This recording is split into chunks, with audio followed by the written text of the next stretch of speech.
أقول وبالله التوفيق.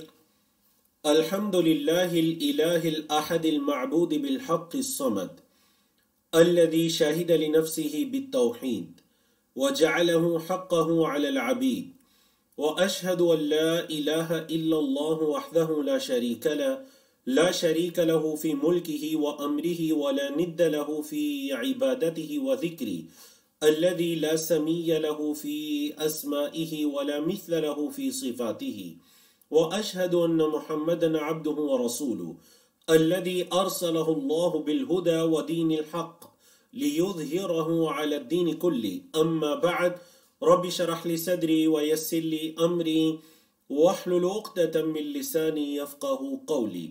اللهم انفعنا بما علمتنا وعلمنا ما ينفعنا وزدنا علما۔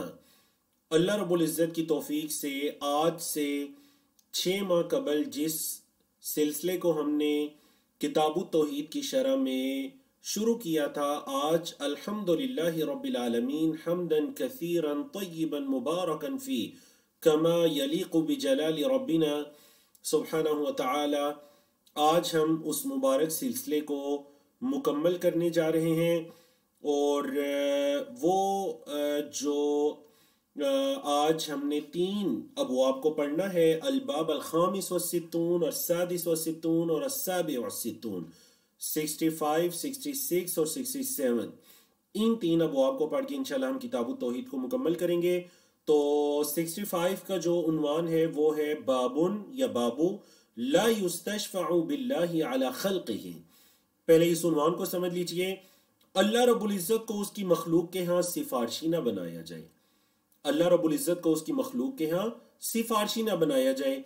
تو جب مصنف رحمہ اللہ نے اس سے پہلے شفاعت پر تفصیلی گفتگو بھی کی اور شرک کی دیگر اقسام کو واضح کیا، یا پھر وہ چیزیں جو شرک کے چار دیواری کے اندر نقب زنی لگانے والی چیزیں تھیں، شرک کی دیوار کے اندر سوراخ کرنے والی چیزیں تھیں، یا جو آپ کہہ سکتے ہیں کہ مصنف رحمہ اللہ نے کچھ مکملات التوحید میں سے کچھ چیزوں کو بیان کیا جو انسان کی توحید کو مکمل کرنے والی تھی۔ تو ایک چیز یہ بھی ہے کہ انسان کہیں ایسا نہ کرے جیسا کہ بعض جہلا کیا کرتے تھے کہ وہ اللہ رب العزت کو سفارشی بنانا شروع کر دے کسی کے ہاں۔ اچھا، اب دیکھیں اس باب کی مناسبت کتاب التوحید سے کیا ہے، کیونکہ اس کے اندر اللہ رب العزت کے ساتھ سول ادب ہے، اللہ کا اس میں ادب و احترام نہیں ہے۔ وجہ یہ ہے کہ آپ جس کو سفارشی بناتے ہیں وہ درجے کے اعتبار سے ادنا ہوتا ہے، اور جس کے ہاں سفارشی بناتے ہیں اس کا مطلب ہے اس کا درجہ تو اعلیٰ ہو رہا ہے کہ یہ جا رہا ہے اس کے پاس سفارش کرنے۔ تو اس میں اللہ رب العزت کے لیے ایک برا ادب بھی ہے، یہ توحید کے منافی ہے۔ اس وجہ سے اللہ رب العزت ہاں اس کے ہاں دوسروں کو تو سفارشی بنایا جا سکتا ہے، لیکن اللہ کو کسی کے ہاں سفارشی نہیں بنایا جا سکتا۔ تو یہ مناسبت ہے اس باب کی جی آپ کی کتاب التوحید سے۔ مصنف رحمہ اللہ نے اس باب کے اندر ایک حدیث مبارکہ ذکر کی ہے، اور اس باب کے اندر کل 5 مسائل کو ذکر کیا گیا ہے، اور مصنف رحمہ اللہ کا طریقہ کار آپ کے علم میں ہے کہ وہ آیات اور احادیث لانے کے بعد ایک عنوان لے کر آتے ہیں وفیہ مسائل کے نام سے، اور پھر ان آیات اور ان احادیث سے استدلال کرتے ہوئے کچھ مسائل کو ذکر کرتے ہیں، کچھ فوائد کو مستنبط کرتے ہیں، تاکہ میرے اور آپ کے اندر بحیثیت طالب علم کے یہ ملکہ پیدا ہو جائے، یہ صلاحیت پیدا ہو جائے کہ اگر ہمارے سامنے کتاب اللہ کی کوئی آیت آتی ہے یا نبی کریم صلی اللہ علیہ وسلم کی کوئی حدیث آتی ہے تو ہم اس میں سے کون سے مسائل کس طریقے سے اخذ کر سکتے ہیں۔ تو الحمدللہ ہم نے اس کتاب کے اندر آج ہمارا باب نمبر 65 ہے کہ ہم اس چیز کو سیکھنے جا رہے ہیں کہ آیات اور حدیث سے کس طرح مسائل کو مستنبط کیا جاتا ہے۔ تو چلیے اس باب کے اندر جو ایک حدیث ہے اس کو پڑھتے ہیں۔ حضرت جبیر بن مطعم کی حدیث ہے، کہتے ہیں جاء اعرابی الی النبی صلی اللہ علیہ وسلم فقال، ایک دیہاتی نبی کریم صلی اللہ علیہ وسلم کے پاس آیا اور اس نے کہا یا رسول اللہ، اے اللہ کے رسول صلی اللہ علیہ وسلم، نہکت الانفس وجاء العیال وہلکت الاموال، جانیں مرنا ضائع ہونا شروع ہو گئیں، اہل و یال بھوکے ہو گئے، مال مویشی مرنے لگے، فاستسقی لنا ربک، اللہ سے ہمارے لیے بارش طلب کیجئے۔ فَإِنَّا نَسْتَشْفِعُ بِاللَّهِ عَلَيْكَ وَبِكَ عَلَى اللَّهِ، ہم آپ کے آگے اللہ کو سفارشی بناتے ہیں اور اللہ کے آگے آپ کو سفارشی بناتے ہیں۔ اللہ اکبر، بات سمجھ آئی نا؟ یہی والے الفاظ ہیں، نستشفع باللہ علیک، ہم اللہ کو سفارشی بناتے ہیں آپ کے سامنے، وبک علی اللہ، اور آپ کو سفارشی بناتے ہیں اللہ کے سامنے۔ اصل میں جو اس کی جس بات کے اندر اشکال تھا وہ پہلی بات تھی، نستشفع باللہ علیک۔ فقال النبی صلی اللہ علیہ وسلم، تو نبی کریم صلی اللہ علیہ وسلم نے فرمایا سبحان اللہ سبحان اللہ، اللہ پاک ہے، اللہ پاک ہے۔ نبی کریم صلی اللہ علیہ وسلم اللہ کی بار بار تسبیح بیان کرتے رہے۔ فما زال یسبح حتی عرف ذلك فی وجوہ اصحابہ، اتنی تسبیح بیان کی یہاں تک کہ صحابہ کے چہروں سے یہ پتہ لگنے لگا کہ نبی کریم صلی اللہ علیہ وسلم نے اس چیز کو یا اس بات کو ناپسند فرمایا ہے۔ اور یاد رکھیے گا، جب بھی آپ کوئی شرکیہ چیز دیکھتے ہیں، کسی گمراہی کو دیکھتے ہیں، تو اللہ کی تسبیح بیان کریں کہ ہمارا رب اس سے پاک ہے۔ کوئی یہ سمجھتا ہے کہ یہ قبر والا ہمیں کوئی فائدہ پہنچا سکتے ہیں، ہم اس کے آگے جائیں، تو ہمارا رب اس سے پاک ہے، سبحان اللہ۔ کیا ہمارے رب کو اس کی سفارش کی ضرورت ہے؟ سبحان اللہ، کہ اس کو اللہ کا شریک ٹھہرایا جا رہا ہے، سبحان اللہ، وہ پاک ہے۔ عما یفعلون وعما یصفون، جو وہ کرتے ہیں اس سے بھی پاک ہے، اور جو وہ کہتے ہیں اللہ اس سے بھی پاک ہے۔ آپ کے علم میں ہے کہ اللہ رب العزت کل قیامت کے دن قرآن مجید کی آیات کے مطابق جب حضرت عیسیٰ علیہ السلام سے یہ فرمائیں گے کہ عیسیٰ اَأَنْتَ قُلْتَ لِلنَّاسِ اتَّخِذُونِي وَأُمِّيَ إِلَٰهَيْنِ، اے عیسیٰ کیا تم نے لوگوں سے یہ کہا تھا کہ مجھے اور میری ماں کو اللہ کے علاوہ دو معبودان بنا لینا؟ حضرت عیسیٰ کیا فرمائیں گے؟ اے اللہ سبحانک، سبحانک، اے اللہ تو پاک ہے، اے اللہ تو پاک ہے، اللہ، اے اللہ تو پاک ہے، میں ان سے کیسے وہ بات کر سکتا ہوں جس کا مجھے حق ہی نہیں؟ ان کنت قلتہ فقد علمت، اگر میں نے کہا ہوتا تو اللہ تو جانتا۔ تو حضرت عیسیٰ نے بھی کیا کہا؟ سبحان اللہ، یا وہ کیا کہیں گے؟ سبحان اللہ، جو قرآن مجید کے اندر موجود ہے۔ تو نبی کریم صلی اللہ علیہ وسلم نے بھی جب اس شرکیہ بات کو دیکھا تو آپ صلی اللہ علیہ وسلم نے کیا فرمایا جی؟ سبحان اللہ، اتنی تسبیح کی کہ صحابہ کے چہروں سے پتہ لگنے لگا۔ ثم قال، پھر آپ صلی اللہ علیہ وسلم نے فرمایا ویحک، تو ہلاک ہو جائے، تو برباد ہو، اتدری ما اللہ، کیا تو جانتا ہے کہ اللہ کیا ہے؟ کیا تو اللہ کی شان، قدر و منزلت کو جانتا ہے کہ تو نے ایسی بات کی کہ میں اللہ کو سفارشی بناتا ہوں آپ کے آگے؟ اللہ اکبر، ان شأن اللہ اعظم من ذلک، اللہ کا مقام و مرتبہ، اللہ کی شان اس سے بہت بلند ہے جو تو کہہ رہے، اللہ کا مقام و مرتبہ اس سے بہت بلند ہے۔ انہ لا یستشفع باللہ علی احد، اللہ رب العزت کو اس کی مخلوق میں سے کسی کے آگے سفارشی نہیں بنایا جا سکتا۔ وذکر الحدیث، اور اسی طرح طویل حدیث کو ذکر کیا۔ تو امام ابو داؤد اپنی کتاب سنن ابی داؤد کے اندر اس حدیث کو لے کر آئے ہیں۔ مسائل کو سمجھیے، حدیث کی مزید وضاحت ہو جائے گی۔ المسألۃ الاولى، سب سے پہلا مسئلہ ہے کہ انکارہ علی من قال نستشفع باللہ علیہ، جس نے یہ کہا تھا نا کہ ہم اللہ کو آپ کا سفارشی بناتے ہیں، نبی کریم صلی اللہ علیہ وسلم نے اس کا انکار کیا۔ بولے نبی کریم صلی اللہ علیہ وسلم نے اس کا انکار کیا، اس کا رد کیا۔ الثانیہ، دوسرا مسئلہ، تغیرہ تغیرا عرف فی وجوہ اصحابی من هذه الکلمہ، اس دیہاتی کے یہ بات کہنے سے آپ صلی اللہ علیہ وسلم کے چہرہ مبارک میں یا جو تبدیلی واقعہ ہوئی وہ صحابہ کے چہروں سے بھی دکھائی دینے لگی، صحابہ کے چہروں سے بھی وہ چیز دکھائی دینے لگی اس کلمے کی وجہ سے جو آپ صلی اللہ علیہ وسلم نے بار بار تسبیح کہی۔ اور آپ کے علم میں ہے کہ صحابہ کرام نبی کریم صلی اللہ علیہ وسلم کے چہرے کے تاثرات سے باتوں کو پہچان لیا کرتے تھے۔ آپ صلی اللہ علیہ وسلم جب خوش ہوتے یا آپ صلی اللہ علیہ وسلم جب کسی چیز سے ناراض ہوتے تو صحابہ کرام نبی کریم صلی اللہ علیہ وسلم کے مبارک چہرے سے، اس رحمت والے چہرے سے صحابہ کرام پہچان لیا کرتے تھے۔ تو اس طرح وہ چیز نہ صرف صحابہ نے پہچانی بلکہ صحابہ کے چہروں سے بھی پتہ لگنے لگا۔ الثالثہ، تیسرا مسئلہ، انہ لم ينکر علیہ قولہ، نبی کریم صلی اللہ علیہ وسلم نے اس کی اس بات کا انکار نہیں کیا کہ وہ نستشفع بک علی اللہ، ہم آپ کو اللہ کے ہاں سفارشی بناتے ہیں، یہ انکار نہیں کیا، کیونکہ یہ بالکل جائز ہے۔ اگر کوئی انسان زندہ ہے اور خاص کر اس کی دعا جو اس تفصیلی حدیث کے اندر ہمیں پتہ چلتی ہے کہ تب کا واقعہ جب آپ صلی اللہ علیہ وسلم جمعے کا خطبہ ارشاد فرما رہے تھے، وہ دیہاتی آیا، اس نے کہا جی مال مویشی مرنا شروع ہو گئے ہیں، اہل و عیال بچے بھوک سے مر رہے ہیں، بارشیں نہیں ہو رہی، اللہ سے دعا کریں، اور ساتھ اس نے یہ والی بات بھی کر دی۔ نبی کریم صلی اللہ علیہ وسلم نے دعا فرمائی، اتنی شدید بارشیں ہوئیں کہ اگلے جمعے کو وہ آیا اور اس نے کہا بارشوں کی وجہ سے اموات ہونا شروع ہو گئی ہیں، دعا کریں کہ یہ بارش رک جائے۔ تو یہ وہ مشہور واقعہ ہے۔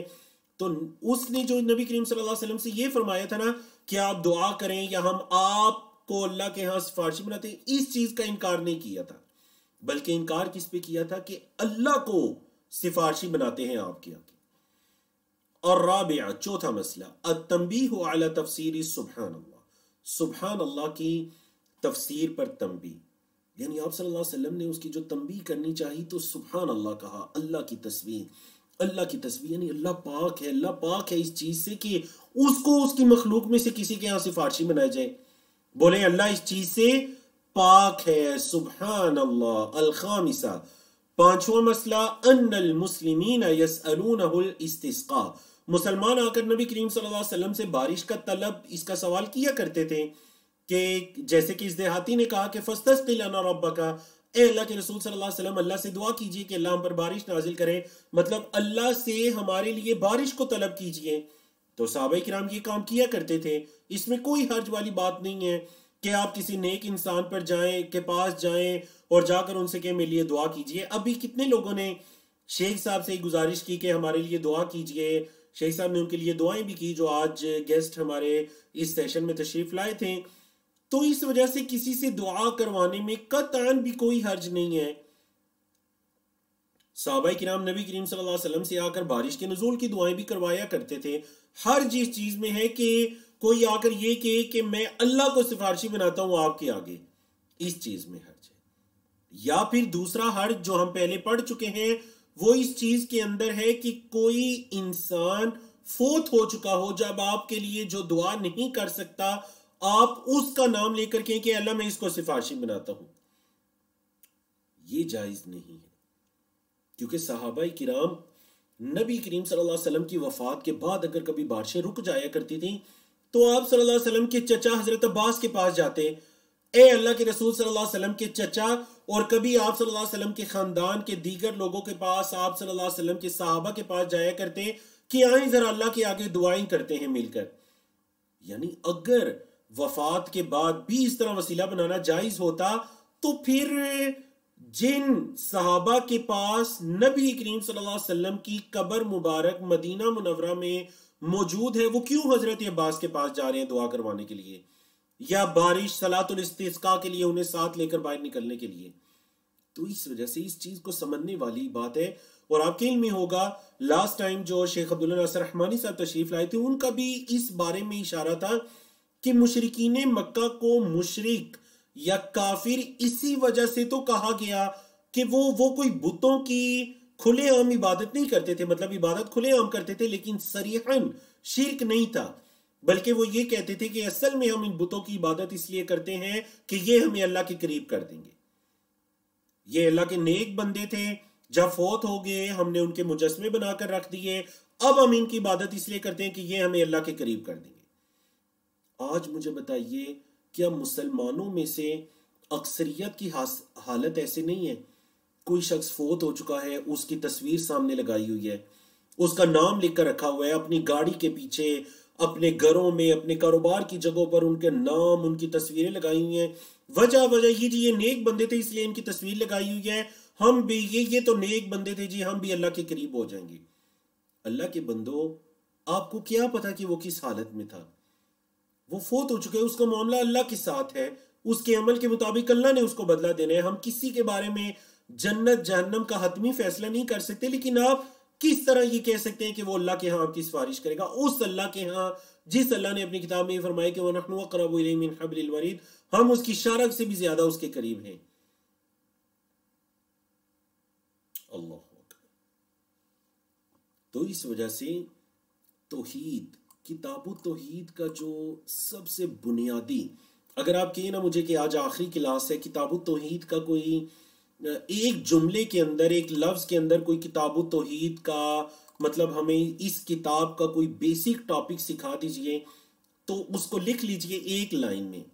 اس کتاب کا بیسک ٹاپک یہ ہے کہ اللہ کے بندوں کا تعلق ان کے رب کے ساتھ، اللہ کے ساتھ مضبوط ہو جائے۔ ہم نے توکل کے بارے میں بھی پڑھا، اللہ کے بندو اللہ پر توکل کرنا، یہ سارے یہ کمزور رابطے ہیں، یہ کمزور وسیلے ہیں، یہ کمزور، جب آپ کا رب القوی ہے، الغنی ہے، الصمد ہے، المہیمن ہے، العزیز، الجبار، وہ آپ کا رب ہے، تو پھر ان چیزوں کی کیا ضرورت ہے آپ کو؟ اللہ کے بندوں کا تعلق اللہ کے ساتھ مضبوط کرنا، یہ کتاب التوحید کا بنیادی بیسک ٹاپک تھا۔ تو الحمدللہ یہ جتنی چیزیں پڑھی، اللہ کے ادب کے اندر کمی، نبی کریم صلی اللہ علیہ وسلم کا صحیح مقام و مرتبہ جو اگلے 2 ابواب کے اندر آ بھی رہا ہے۔ تو چلیے جی، انہی الفاظ کے ساتھ ہم شروع کرتے ہیں ہمارا باب 66، اور وہ ہے باب ما جاء فی حمایت النبی صلی اللہ علیہ وسلم حمت توحید۔ عربی زبان میں حما کہتے ہیں چراگاہ کو، تو نبی کریم صلی اللہ علیہ وسلم نے توحید کی جو چراگاہ ہے، توحید کی چار دیواری ہے، آپ صلی اللہ علیہ وسلم نے اس کی حمایت فرمائی۔ حمایت کا مطلب حفاظت۔ نبی کریم صلی اللہ علیہ وسلم نے توحید کی چار دیواری کی جو حفاظت کی، وَسَدِّهِ طُرُقَ الشِّرْك، اور آپ صلی اللہ علیہ وسلم نے جو شرک کے راستوں کو بند کیا، آپ صلی اللہ علیہ وسلم نے جو شرک کے راستوں کو بند کیا اور جو توحید کی چار دیواری کی حفاظت فرمائی۔ تو اس باب کے اندر آپ یہ پڑھنے جا رہے ہیں، تو دیکھیے نبی کریم صلی اللہ علیہ وسلم نے کس طرح شرک کے جو چور دروازے ہیں ان کو بند کیا اور توحید کی حفاظت فرمائی۔ اس باب کے اندر 2 احادیث اور 4 مسائل کو ذکر کیا گیا ہے۔ تو چلیے ان دونوں احادیث کو پڑھتے ہیں۔ حضرت عبداللہ بن شخیر کی روایت قال کہتے ہیں، انطلقت فی وفد بنی عامر الی رسول اللہ صلی اللہ علیہ وسلم، میں بنو عامر کے وفد میں گیا آپ صلی اللہ علیہ وسلم کے پاس، فقلنا، تو ہم نے کہا، انت سیدنا، اے اللہ کے رسول صلی اللہ علیہ وسلم آپ ہمارے سردار ہیں، آپ ہمارے بڑے ہیں۔ فقال، تو آپ صلی اللہ علیہ وسلم نے فرمایا، السید اللہ، مجھے سردار نہ کہو کیونکہ سید تو اللہ ہے، اللہ بادشاہ ہے، اللہ مالک ہے، کیونکہ انہوں نے سید کو جو ایک قبیلے کا یا گروہ کا بڑا سردار ہوتا ہے اس معنی میں استعمال نہیں کیا، انہوں نے سید کو استعمال کیا مالک کے معنی میں، کیونکہ عربی زبان کے اندر سید کا لفظ مالک کے معنی میں بھی استعمال ہوتا ہے، سردار کے معنی میں بھی استعمال ہوتا ہے۔ تو انہوں نے کہا جی کہ آپ ہمارے مالک ہیں، تو نبی کریم صلی اللہ علیہ وسلم نے فرمایا سید اللہ کی ذات ہے۔ قلنا، کہتے ہیں ہم نے کہا، عبداللہ بن شخیر کہتے ہیں کہ ہم نے کہا، وَأَفْضَلُنَا فَضْلًا وَأَعْظَمُنَا طَوْلًا، اچھا اگر ہم آپ کو سید نہیں کہہ سکتے تو پھر چلیں ہم یہ تو کہیں گے کہ آپ صلی اللہ علیہ وسلم ہم میں سب سے زیادہ فضیلت والے ہیں اور ہم میں سب سے زیادہ اونچے مقام و مرتبے والے ہیں۔ فقال، تو آپ صلی اللہ علیہ وسلم نے فرمایا، قولوا بقولکم، ہاں یہ بات تم کر لو، قولوا بقولکم او بعد قولکم، یا یہ فرمایا کہ بعض، ہاں اس میں سے کچھ باتیں کرنی ہے جو کر لو، یہ درست ہے، لیکن ساتھ ہی کیا فرما دیا، وَلَا يَسْتَجْرِيَنَّكُمُ الشَّيْطَانِ، کہیں شیطان تمہیں دھوکے میں نہ ڈال دے، کہیں شیطان تمہارے ساتھ کوئی کھلواڑ نہ کر جائے۔ کیا ہو کہ مطلب ابھی تم مجھے افضل نہ کہہ رہے ہو اور پھر بعد میں تم میری ذات کے ذریعے سے ہی کسی اور شرک میں مبتلا ہو جاؤ، شیطان تمہیں اس دھوکے میں مبتلا نہ کرے۔ اللہ اکبر۔ اور اگلی حدیث اس سے بھی واضح ہے، حضرت انس کہتے ہیں، ان ناسا قالوا یا رسول اللہ، کچھ لوگوں نے نبی کریم صلی اللہ علیہ وسلم سے یہ کہا کہ اللہ کے رسول صلی اللہ علیہ وسلم، یا خیرنا وابن خیرنا، اے ہم میں سب سے بہترین اور ہم میں سب سے بہترین شخص کے بیٹے، وسیدنا وسیدنا وابن سیدنا، اور ہمارے سردار اور ہمارے سردار کے بیٹے۔ فقال علیہ الصلوۃ والسلام، تو اللہ کے رسول صلی اللہ علیہ وسلم نے فرمایا، یا ایھا الناس، اے لوگو، قولوا بقولکم، اپنی یہ والی بات کہو، وَلَا يَسْتَهْوِيَنَّكُمُ الشَّيْطَانِ، اور شیطان تمہیں ہرگز گمراہ نہ کرے۔ یہ بات کرو، اور آپ صلی اللہ علیہ وسلم نے پھر آگے بات بھی بتائی، تو شیطان تمہیں گمراہ نہ کرے، دھوکے میں مبتلا نہ کرے. انا محمد، میں محمد ہوں. آپ صلی اللہ علیہ وسلم نے کیا تعلیم دی؟ میں محمد ہوں، عبد اللہ و رسول ہوں، میں اللہ کا بندہ ہوں اور اس کا رسول ہوں. ما احب، میں یہ قطعاً پسند نہیں کرتا، ان ترفعونی، یہ کہ تم میرے مقام کو بلند کرو، فوق منزلتی، میرے مقام سے، جو اللہ نے مجھے مقام دیا تم اس سے زیادہ مجھے بلند کرو، میں یہ پسند نہیں کرتا. ما احب التی انزلنی اللہ، جس پر اللہ نے مجھے رکھا، جس مقام و مرتبے پر اللہ نے رکھا مجھے، تم اس سے مجھے بڑھاؤ چڑھاؤ، میں یہ پسند نہیں کرتا. رواہ النسائی بسند جید، جید سند کے ساتھ اس کو امام نسائی نے اپنی کتاب سنن نسائی کے اندر بیان کیا ہے. تو آپ ذرا غور کیجئے، نبی کریم صلی اللہ علیہ وسلم کی یہ حد درجے کی تواضع، عاجزی اور شرک سے اپنی امت کو بچانا ہے کہ آپ صلی اللہ علیہ وسلم اپنی امت کی یہ تعلیم دے کر کے کہ انا محمد عبد اللہ و رسول صلی اللہ علیہ وسلم، میں محمد اللہ کا بندہ اور اس کا رسول ہوں. میں اللہ کا بندہ ہوں، باقی سب بھی اللہ کے بندے ہیں. ہاں، جو اللہ کی طرف سے مجھے مقام حاصل ہے وہ یہ کہ وہ رسول ہوں، میں اللہ کا رسول بھی ہوں. یہ میرا مقام ہے، اللہ کا بندہ اور اس کا رسول صلی اللہ علیہ وسلم. اس مقام و مرتبے سے مجھے آگے نہ بڑھانا. اور آپ کے علم میں یہی الفاظ نبی کریم صلی اللہ علیہ وسلم اپنے بستر پر ہیں. جس بستر پر آپ صلی اللہ علیہ وسلم کی وفات ہوتی ہے، اس بستر پر آپ صلی اللہ علیہ وسلم نے وفات سے کچھ دیر پہلے فرمایا کہ اللہ رب العزت یہود و نصارہ کو تباہ و برباد کرے. جب ان میں سے کوئی نیک بندہ مر جاتا تھا تو اس کی قبر پر عمارتیں بنا لیتے تھے اور پھر اس کی عبادت کرنا شروع کر دیتے تھے. اپنے انبیاء کی قبروں کو سجدہ گاہ بنا لیتے تھے، پھر اللہ سے دعا کی اللہ میری قبر کو سجدہ گاہ نہ بنانا. اللہ، تو گویا کہ نبی کریم صلی اللہ علیہ وسلم نے شرک کے ان دروازوں کو بند کر دیا. لوگوں سے فرمایا ہے، لوگوں انا عبد اللہ و رسول، میں اللہ کا بندہ اور اس کا رسول ہوں. تم بھی ہمیشہ یہی کہنا، فقولوا عبد اللہ و رسول، تم بھی یہ کہنا کہ محمد صلی اللہ علیہ وسلم اللہ کے بندے اور اس کے رسول ہیں. اس مقام سے آگے مجھے نہ لے کر جانا. اللہ اکبر. آپ کے علم میں ہے کہ ہم جو تشہد پڑھتے ہیں، اشہد ان محمد ان عبدہ و رسولہ، شہادتین کے اندر یا کلمہ شہادت کے اندر ہم کیا پڑھتے ہیں؟ جو شہادت کی ہم گواہی دیتے ہیں وہ الفاظ ہیں، اشہد ان لا الہ الا اللہ وحدہ لا شریک لہ واشہد ان محمدا عبدہ و رسولہ. محمد صلی اللہ علیہ وسلم، میں گواہی دیتا ہوں کہ محمد صلی اللہ علیہ وسلم اللہ کے بندے اور اس کے رسول ہیں. کیوں؟ اللہ نے ہماری زبانوں سے بار بار بار بار بار اس گواہی کو ادا کروایا. وجہ یہ ہے تاکہ مجھے اور آپ کو اس چیز کا اچھی طرح سے احساس ہو جائے کہ محمد صلی اللہ علیہ وسلم اللہ کے بندے ہیں. کہیں ایسا نہ ہو آپ صلی اللہ علیہ وسلم سے پہلے جیسے حضرت عیسیٰ کی امت نے انہیں اللہ کا بیٹا بنا دیا، کوئی اس امت میں سے اٹھے اور اٹھ کر نبی کریم صلی اللہ علیہ وسلم کو اللہ کا حصہ یا اللہ کا بیٹا یا اللہ کا قریبی، مطلب اس طرح قریبی کہ اللہ کی وحدانیت میں شریک کوئی بنا دے. اس وجہ سے یاد رکھیے گا، ہمارے معاشرے کے اندر یہ جو نعرہ بلند کیا جاتا ہے نا کہ محمد صلی اللہ علیہ وسلم اللہ کے نور میں سے نور ہے، یہ انتہائی شرکیہ بات ہے. اللہ کا وہ نور وہ صرف اللہ کی ذات ہے.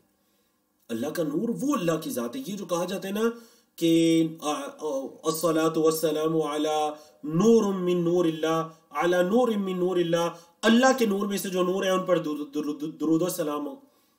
قطعاً یہ الفاظ کہنا درست نہیں ہے. درود و سلام بھیجنا ہے تو ان الفاظ سے بھیجیں جو نبی کریم صلی اللہ علیہ وسلم نے ہمیں سکھائے ہیں. درود ابراہیمی ہے یا صلی اللہ علیہ وسلم ہے یا اللہم صلی وسلم علی نبینا محمد اور دیگر الفاظ ہیں.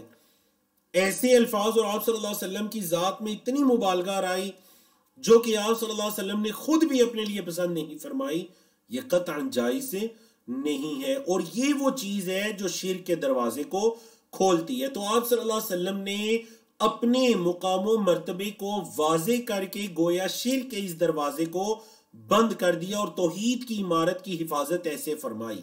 مسائل دیکھیے جی، 4 مسائل ہیں. سب سے پہلا ہے تحذیر الناس من الغلو، لوگوں کو غلو سے منع کیا گیا ہے. اور نبی کریم صلی اللہ علیہ وسلم کی ذات کے اندر کی کچھ لوگوں نے غلو کیا تو آپ صلی اللہ علیہ وسلم نے فوراً سے آ کر انہیں منع فرما دیا. الثانیہ دوسرا مسئلہ یہ ہے کہ ما ينبغي ان يقول من قیل له انت سیدنا، کیا کہنا چاہیے جس کو یہ کہا جائے نا انت سیدنا، اس کو کیا کہنا چاہیے؟ اس کو یہی کہنا چاہیے کہ سید اللہ، السید جو ہے یہ تو اللہ کی ذات ہے، آپ مجھے سید نہ کہ میں تو اللہ کا بندہ ہوں.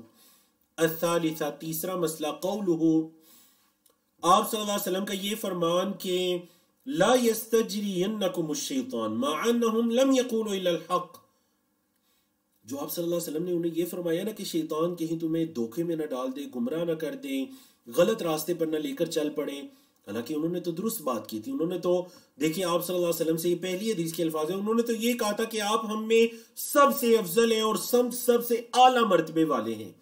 یہ بات تو بالکل درست ہے، آپ صلی اللہ علیہ وسلم سب سے افضل ہیں، سب سے اعلیٰ مرتبے والے ہیں تمام انسانیت کے اندر، بالکل درست بات تھی. لیکن پھر بھی آپ صلی اللہ علیہ وسلم نے فرمایا کہ شیطان تمہیں گمراہ نہ کر دے، تم یہ بات کرتے کرتے تم پھر مجھے میرے مقام و مرتبے سے بھی بڑھا چڑھا دو تو کہیں شیطان تمہیں اس دھوکے میں نہ ڈال دے. اور الرابعہ چوتھا مسئلہ کیا ہے جی؟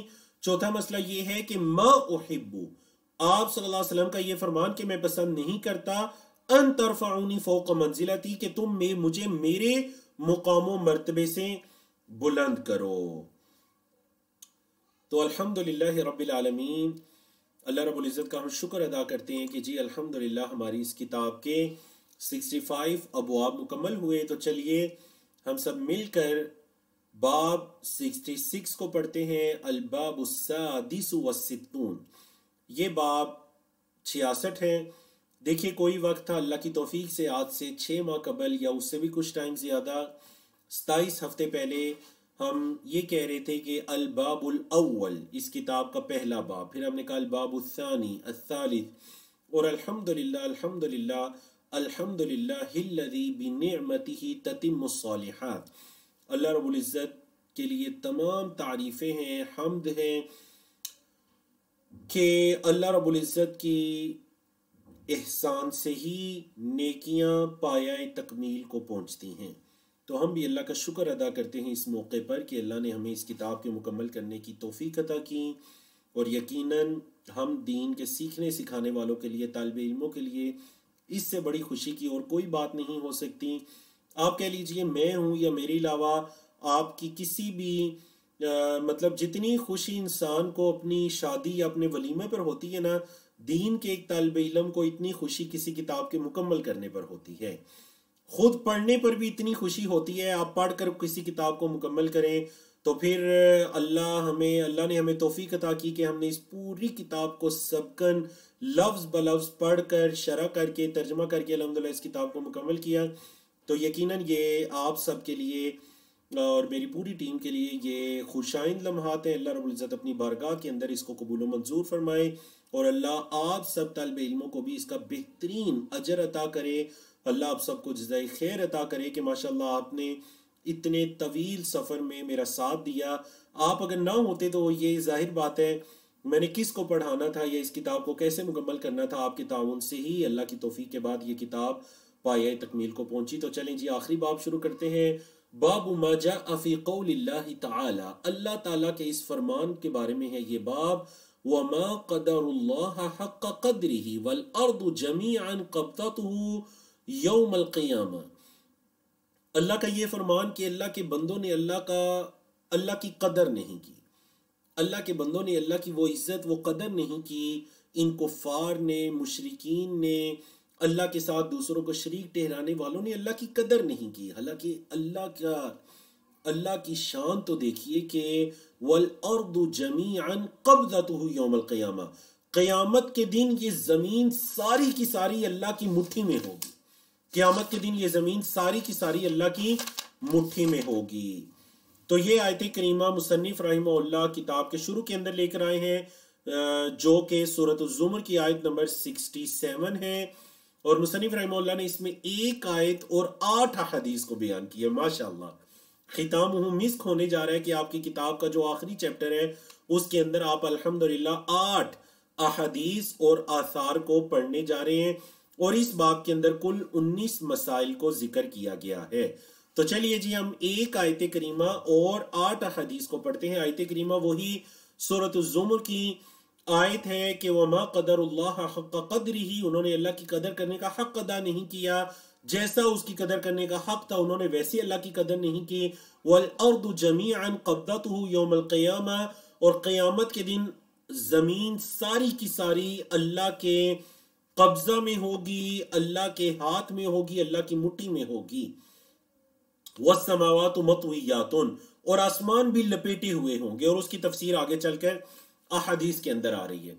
عن ابن مسعود، حضرت عبداللہ بن مسعود رضی اللہ تعالیٰ عنہ کی حدیث ہے، قال کہتے ہیں جاء حبر من الاحبار الى رسول اللہ صلی اللہ علیہ وسلم، یہود کے علماء میں سے ایک عالم، مطلب یہود کی شریعت کو جاننے والا سمجھنے والا ایک عالم آیا اللہ کے رسول صلی اللہ علیہ وسلم کے پاس، فقالا، اور اس نے کہا یا محمد، اے محمد صلی اللہ علیہ وسلم، انا نجدو، بے شک ہم تو یہ پاتے ہیں، مطلب اپنی شریعت میں کیا، ان اللہ یجعل السماوات علی اصبعین، اللہ کل قیامت کے دن آسمانوں کو اپنی ایک انگلی پر رکھے گا، والارضین علی اصبعین، اور ساری زمینوں کو اللہ اپنی ایک انگلی پر رکھے گا، والشجر علی اصبعین، اور اللہ سارے درختوں کو اپنی ایک انگلی پر رکھے گا، والماء والثرى علی اصبعین، اور پانی اور یہ جو زمین کا کیچڑ وغیرہ ہے، مطلب نرم زمین مٹی، اس کو اپنی ایک انگلی پر رکھے گا، وسائر الخلائق علی اصبعین، اور تمام مخلوقات کو اپنی ایک انگلی پر رکھے گا، فیقول، اور اللہ فرمائے گا انا الملک، میں ہوں بادشاہ۔ اللہ قیامت کے دن ان تمام مخلوقات کو، آسمانوں کو، زمین کو، درختوں کو، پانی اور مٹی کو، اور تمام مخلوقات کو اپنی انگلیوں پر رکھے گا، اور اللہ کیا فرمائے گا، انا الملک، میں بادشاہ ہوں۔ پہلے آیت کا ترجمہ، حدیث کا ترجمہ پڑھ لیجئے، پھر ہم شرح کی طرف آتے ہیں۔ فضحک النبی صلی اللہ علیہ وسلم حتی بدت نواجذہ، تو نبی کریم صلی اللہ علیہ وسلم مسکرائے یہاں تک کہ آپ صلی اللہ علیہ وسلم کی جو مبارک داڑھیں تھیں وہ دکھائی دینے لگی، آپ صلی اللہ علیہ وسلم مسکرائے، تصدیقا لقول الحبر، اس یہودی عالم کی بات کی تصدیق میں مسکرائے، یعنی اگر یہ بات غلط ہوتی تو آپ صلی اللہ علیہ وسلم اس کا انکار کر دیتے، لیکن آپ صلی اللہ علیہ وسلم اس کی تصدیق میں مسکرائے۔ ثم قرأ، پھر آپ صلی اللہ علیہ وسلم نے اس آیت کریمہ کی تلاوت کی جو بھی آپ نے پڑھی، سورۃ الزمر کی آیت نمبر 67، وَمَا قَدَرُ اللَّهَ حَقَّ قَدْرِهِ وَالْأَرْضُ جَمِيعًا قَبْضَتُهُ يَوْمَ الْقِيَامَةِ وَالسَّمَاوَاتُ مَطْوِيَّاتٌ بِيَمِينِهِ، آسمانوں کو لپیٹ دیا جائے گا اس کے دائیں ہاتھ میں، بیمین ہی اللہ کے دائیں ہاتھ میں۔ آپ ذرا غور کیجئے، پہلا تو یہ کہ اس حدیث مبارکہ سے یہود کے علم کا پتہ چل رہا ہے کہ علم رکھتے تھے، تو واقعتاً وہ انہیں علم تھا۔ نصارہ جو تھے وہ جاہل تھے، عمل کرتے تھے لیکن ان کے پاس علم نہیں تھا۔ یہود جو تھے ان کے پاس علم تھا لیکن عمل وغیرہ نہیں کرتے تھے۔ یہود کے پاس علم تھا لیکن عمل نہیں کرتے تھے۔ اور دوسری جو چیز پتہ چلی وہ اللہ رب العزت کے لیے انگلیوں کا وصف، اللہ کے لیے صفت اصابع کیسی ہیں واللہ عالم، حدیث میں آیا ہے ہم ایمان لاتے ہیں، کیسی ہیں واللہ عالم، جیسی اس کی شان کے لائق ہے۔ کیا انسانوں جیسی ہیں؟ نہیں، ہم تشبیہ نہیں دیتے، ہم تمثیل مثال بیان نہیں کرتے، جیسی اس کی شان کے لائق ہے ویسی ہیں، کیونکہ لیس کمثلہ شیء، اللہ کی مانند کوئی چیز نہیں، وہو السمیع البصیر، وہ سننے والا دیکھنے والا ہے۔ تو اب آپ ذرا غور کیجئے نا کہ نبی کریم صلی اللہ علیہ وسلم اگر وہ بات غلط ہوتی تو آپ صلی اللہ علیہ وسلم فوراً اس کا انکار کر دیتے، کیونکہ آپ صلی اللہ علیہ وسلم یعنی کسی نبی اور رسول کے لیے جائز نہیں کہ وہ غلطی کو دیکھ کر یا سن کر اس پر خاموشی اختیار کرے۔ یہی تو وجہ ہے۔ اب دیکھیں نا، یہاں پر آپ صلی اللہ علیہ وسلم کی مسکراہٹ بھی ہمارے لیے دین ہے۔ ہم تو اپنے نبی سے ایسی محبت کرتے ہیں کہ آپ صلی اللہ علیہ وسلم کی مسکراہٹ بھی ہمارے لیے دین کا درجہ رکھتی ہے۔ آپ کے علم میں ہے نا، حدیث کی 3 اقسام ہے، قولی حدیث، آپ صلی اللہ علیہ وسلم کے فرامین، فعلی حدیث آپ صلی اللہ علیہ وسلم کے افعال، تقریری حدیث کہ آپ صلی اللہ علیہ وسلم کے سامنے کچھ کہا گیا یا کیا گیا اور آپ نے اس پر خاموشی اختیار کی، تقریری حدیث۔ تو آپ صلی اللہ علیہ وسلم نے اس یہودی کی بات کو سن کر آپ صلی اللہ علیہ وسلم مسکرائے، تو صحابہ کو پتہ چل گیا کہ یہ جو مسکراہٹ ہے نہیں، یہ تصدیقاً لقول الحبر، یہ اس یہودی عالم کی بات کی تصدیق میں ہے۔ اور پھر آپ صلی اللہ علیہ وسلم نے اس آیت کریمہ کو بھی پڑھ دیا۔ وفی روایت للمسلمین، اور مسلم کی روایت میں کیا ہے، امام مسلم کی جو روایت ہے اس میں ہے والجبال والشجر علی اصبع، کہ پہاڑ، سارے پہاڑوں کو اور درختوں کو اللہ رب العزت ایک انگلی پر رکھے گا، ثم یہزہن، پھر اللہ انہیں حرکت دے گا، ہلائے گا، فیقول، اور فرمائے گا، انا الملک، میں ہوں بادشاہ، انا اللہ، میں ہوں اللہ۔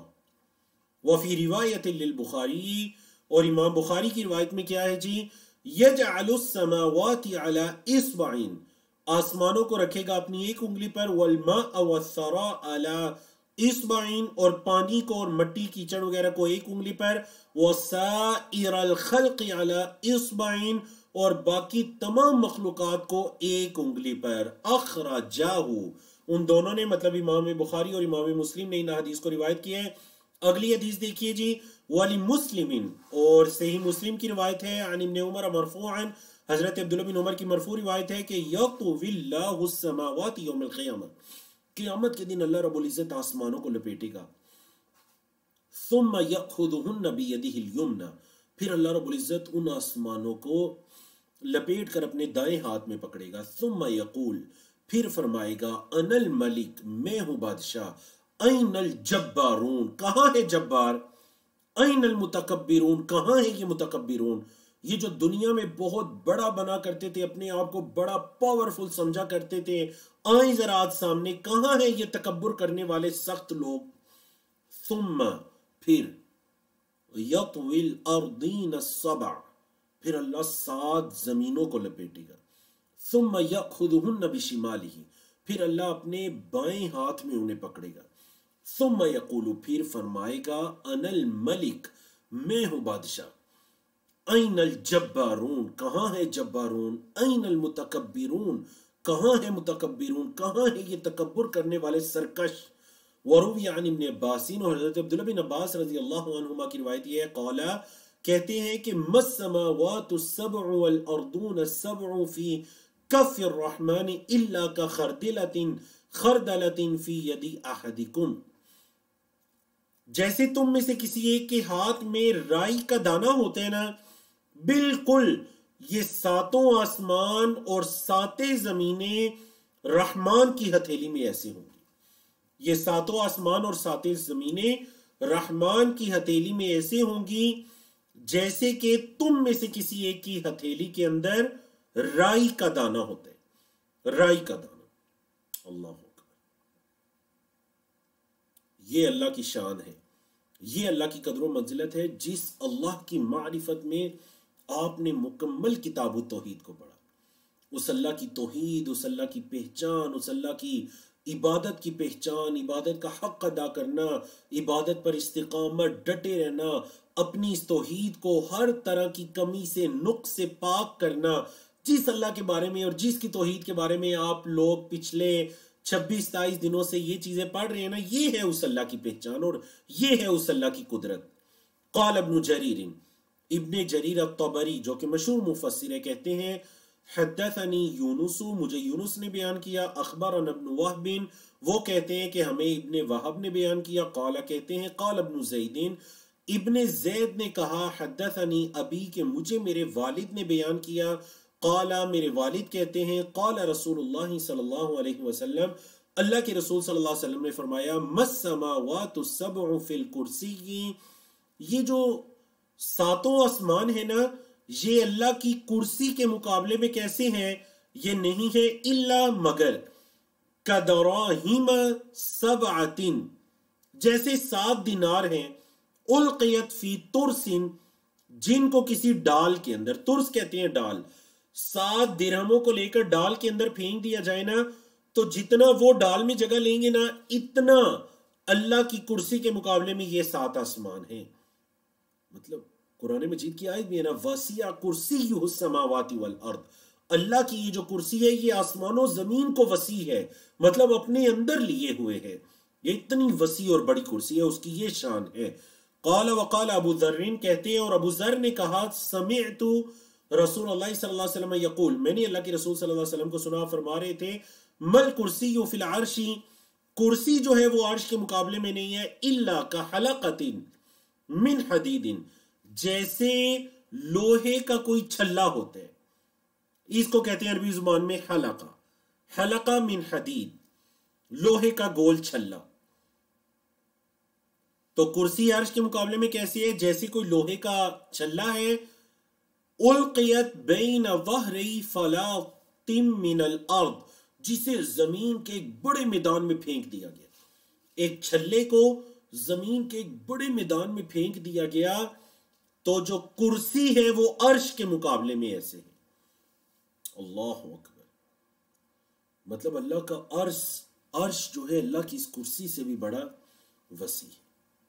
وعن ابن مسعود، اور حضرت عبداللہ بن مسعود کی روایت کے الفاظ کیا ہیں؟ قال، کہتے ہیں بین السماء الدنیا، یہ جو آسمان دنیا ہے، ہمیں یہ جو آسمان دکھائی دیتا ہے نا، اس کو کہتے ہیں آسمان دنیا۔ دو اعتبار سے اس کو آسمان دنیا کہا گیا۔ عربی زبان میں ادنا جو لفظ ہے نا یہ مذکر ہے اور اس کی مؤنث ہے دنیا، یعنی سب سے نچلا۔ یہ جو آسمان دنیا ہے، فرما رہے ہیں اس کے درمیان واللتی تلیہا، اور اس سے اوپر والا، مطلب جو دوسرا آسمان ہے، یہ والا آسمان اور جو اس کے اوپر والا آسمان ہے، ان دونوں کے درمیان کتنا فاصلہ ہے جی؟ 500 عام، 500 سالوں کا فاصلہ ہے۔ 500 عام، 500 سالوں کا فاصلہ۔ وبین کل سماء 500 عام، اور ہر دو آسمانوں کے درمیان 500 سالوں کا فاصلہ ہے۔ اس آسمان اور اوپر والے کا 500 سالوں، اس کا اور اس سے اوپر والے 500 سالے۔ وبین السماء السابعۃ والکرسی 500 عام، اور 7ویں آسمان اور کرسی کے درمیان بھی 500 سالوں کا فاصلہ ہے۔ 7واں جو آسمان ہے سب سے اوپر، اس کا اور کرسی کا فاصلہ 500 سال۔ کیا مطلب؟ مطلب کوئی بندہ اگر 500 سال سفر کرتا رہے تو اتنا فاصلہ ہے۔ وَبَيْنَ الْكُرْسِيِّ وَالْمَاءِ، پھر کرسی اور پانی کے درمیان 500 سالوں کا فاصلہ ہے، 500 عام۔ وَالْعَرْشُ فَوْقَ الْمَاءِ، اور یہ جو عرش ہے یہ پانی کے اوپر ہے، اللہ کا عرش پانی کے اوپر ہے۔ وَاللَّهُ فَوْقَ الْعَرْشِ، اور اللہ اپنے عرش کے اوپر ہے۔ لَا يَخْفَى عَلَيْهِ شَيْءٌ مِّنْ أَعْمَالِكُمْ، اللہ سے تمہارے اعمال میں کچھ بھی مخفی نہیں ہے۔ تو دیکھیے اس حدیث کے اندر کتنی صراحت آ گئی کہ مطلب اللہ کہاں پر ہے؟ اللہ اپنے عرش پر ہے، اپنی ذات کے اعتبار سے اللہ عرش پر ہے۔ ہاں، اس کا علم یہ ہے کہ لا یخفی علیہ شیء من اعمالکم، اس پر تمہارے اعمال میں سے کوئی چیز بھی مخفی پوشیدہ نہیں ہے، وہ سن بھی رہا ہے، دیکھ بھی رہا ہے، اس کے احاطے میں بھی ہے، اس کی قدرت میں بھی ہے۔ یہ اللہ کی صفات ہیں۔ اللہ، تو نعوذ باللہ ہمارے برصغیر پاک و ہند کے معاشرے کے اندر ایک انتہائی جو غلط عقیدہ ہے، اور وہ یہ ہے کہ جی اللہ کہاں ہے؟ اللہ ہر جگہ پر ہے۔ بعضوں نے کہا اللہ مقام ہے، بعض نے کہا جی اللہ ہر جگہ ہے۔ نعوذ باللہ، اللہ تو رب العزت ہے، اللہ کے علاوہ دیگر شخصیات کے بارے میں کہنا شروع کر دیا کہ یہ شخصیت تو ہر کسی کے اندر ہے۔ نعوذ باللہ، آپ ان الفاظ کو سنتے ہیں یا نہیں؟ علی رضی اللہ تعالیٰ عنہ، حضرت علی کے لیے بولے جاتے ہیں علی دم دم دے اندر۔ بتائیے آپ نے یہ الفاظ سن رکھے ہیں نہیں؟ کیا مطلب وہ یہ کہتے ہیں کہ جو حضرت علی ہے وہ ہر جان کے اندر ہے، ہر دم، دم خون کو کہتے ہیں، ہر خون اور زیرو چیز کے اندر علی ہے۔ نعوذ باللہ من ذالک، نعوذ باللہ من ذالک۔ انتہائی ہمارے معاشرے کے اندر یہ جو قوالیاں اور نعوذ باللہ بھی جو نعت کے نام پر نعتیہ کلام نکل آئے ہیں، یقین جانیے آدھا شرک ان کے ذریعے بیان ہوتے، آدھا شرک ان کے ذریعے بیان ہوتے۔ تو اللہ رب العزت ہمیں، یعنی موسیقی سننا یقیناً حرام ہے، لیکن جب اس موسیقی کے اندر شرک بھی شامل ہو جاتا ہے تو وہ دگنا گناہ بن جاتا ہے۔ ایک تو حرام چیز کو سننا موسیقی، اور دوسرا وہ شرکیہ چیز کو سننا، اس کے اندر شرکیہ الفاظ کو سننا۔ اور پھر یہ کہنا کہ جی یہ تو ثواب کا کام ہے، نعوذ باللہ من ذالک۔ ایک مرتبہ ہم نے ایک گاڑی والے کو یہ کہا کہ آپ یہ قوالی بند کر دیجئے، تو وہ کہہ رہے جی آپ چونکہ کچھ دیندار لوگ میری گاڑی میں بیٹھے ہیں تو آپ کو دیکھ کر تو میں نے قوالیاں لگائی ہیں، پہلے تو گانے لگائے ہوئے تھے۔ ہم نے کہا اس کو بند کیجئے، کیونکہ گانا اس کے اندر صرف موسیقی تھی، وہ بھی غلط ہے۔ قوالی کے اندر موسیقی اور شرک دونوں چیزیں شامل ہو جائیں گی، نعوذ باللہ من ذالک۔ تو ہمارے معاشرے میں پتہ نہیں کوئی اس کو ثواب سمجھ کر کیا جاتا ہے، یہی وجہ ہے نعوذ باللہ کبھی وہ ڈھول کا بجانا، کبھی وہ دین ہے۔ فوتگیوں پر آپ کو ایسے مناظر دکھائی دے رہے ہیں، آپ نے وہ ویڈیوز دیکھی ہوگی، اور مساجد کے اندر نعوذ باللہ ایسی چیزیں، اور پھر نعت یا کلام کے نام پر میوزک کا اس کے ساتھ عام ہو جانا، یہ سب یقین جانے فتنوں میں سے اور آزمائشوں میں سے ہیں۔ اللہ رب العزت ہمیں ان آزمائشوں سے محفوظ رکھے، ہمارے رب کی قدر، ہمارے رب کو مقام و منزلت، اور حتیٰ کہ نبی کریم صلی اللہ علیہ وسلم کا مقام و مرتبہ بھی ان جدید نعت خانوں کا محتاج نہیں ہے جو موسیقی اور ان آلات کے زور پر اپنی آواز میں اتنی زور پیدا کرتے ہیں آپ صلی اللہ علیہ وسلم کی تعریف کرنے کے لیے، آپ کی نعت پڑھنے کے۔ آپ صلی اللہ علیہ وسلم کی ذات، آپ کی سیرت، آپ کا مقام و مرتبہ ان نعتوں کا اور ان چیزوں کو محتاج نہیں ہے۔ صحیح فضائل قرآن و سنت کے اندر اتنے ہیں کہ آپ انہی کو بیان کیجئے، وہی کافی ہیں۔ حضرت عائشہ رضی اللہ تعالیٰ عنہ سے پوچھا گیا کہ آپ صلی اللہ علیہ وسلم کی اخلاق کیسے تھے، تو وہ کہنے لگی کان خلقہ القرآن، نبی کریم صلی اللہ علیہ وسلم کے اخلاق پڑھنے ہیں تو قرآن پڑھ لے، قرآن ان کے اخلاق کا ہی تو نام ہے۔ اللہ اکبر۔ تو چلیے جی ہمارے کورس کی آخری حدیث کی طرف چلتے ہیں۔ جی بالکل آخری حدیث ہے، وَرَوَاهُ بِنَحْوِهِ عَنِ الْمَسْعُودِيِّ، مسعودی سے ایسی ہی روایت انہوں نے کی ہے، عن عاصم عن ابی وائل عن عبد اللہ قالہ الحافظ الذہبی قال وَلَهُ طُرق۔ حافظ ذہبی نے کہا، اور اس کی اور بھی، یعنی یہ جو روایت آنے والی ہے اس کی دیگر اسناد بھی ہیں، یا جو پیچھے گزری ہے اس کے بارے میں کلام آ رہا ہے۔ اب اگلی آخری حدیث کو پڑھیے، وَعَنِ العباس بن عبد المطلب، عباس بن عبد المطلب سے روایت ہے، قال کہتے ہیں، قال رسول اللہ صلی اللہ علیہ وسلم، اللہ کے رسول صلی اللہ علیہ وسلم نے فرمایا، هل تدرون کم بین السماء والارض، کیا تم جانتے ہو اس آسمان اور زمین کا درمیانی فاصلہ کتنا ہے؟ قلنا، ہم نے کہا، اللہ و رسولہ اعلم، اللہ اور اس کے رسول ہی زیادہ جانتے ہیں۔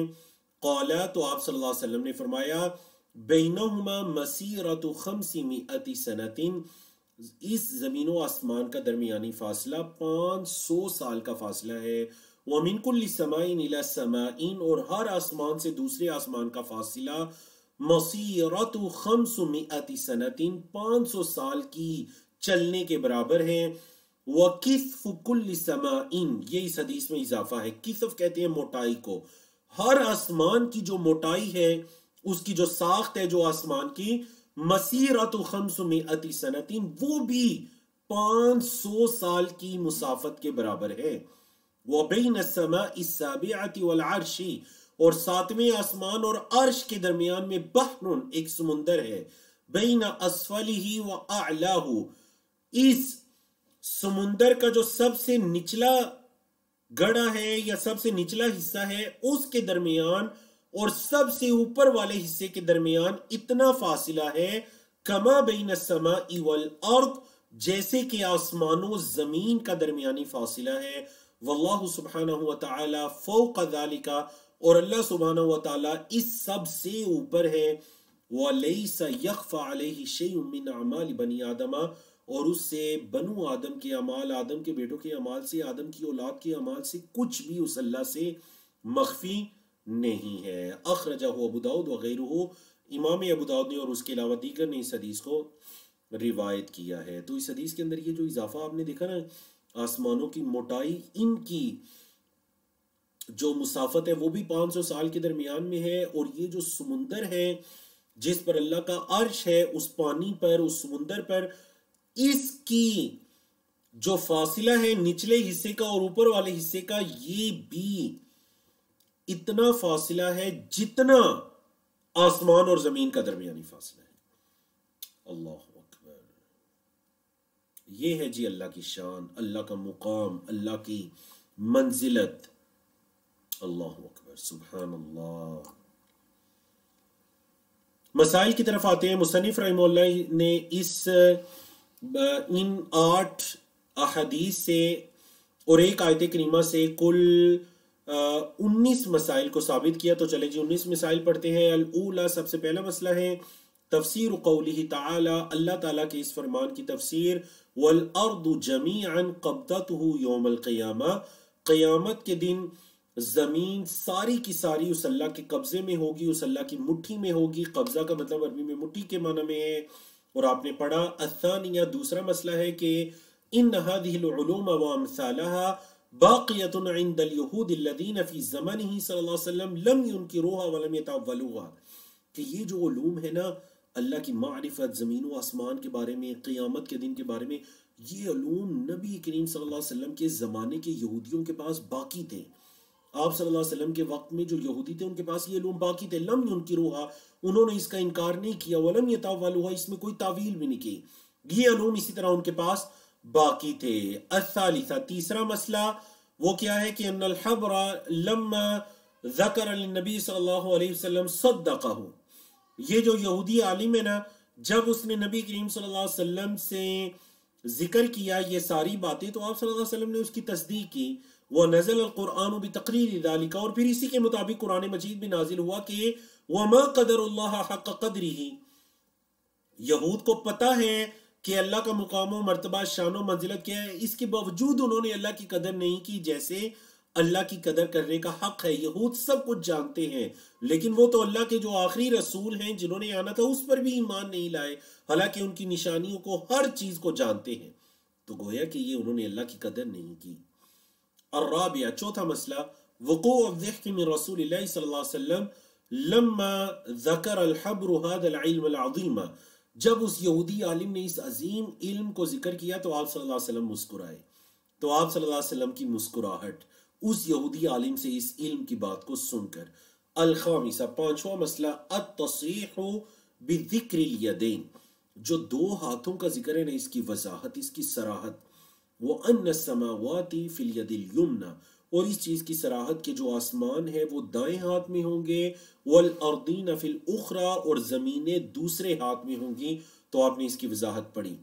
السادسہ، چھٹا مسئلہ، التصریح بتسمیتها الشمال، اللہ رب العزت کا جو دوسرا ہاتھ ہے اس کو بایاں ہاتھ کہا گیا.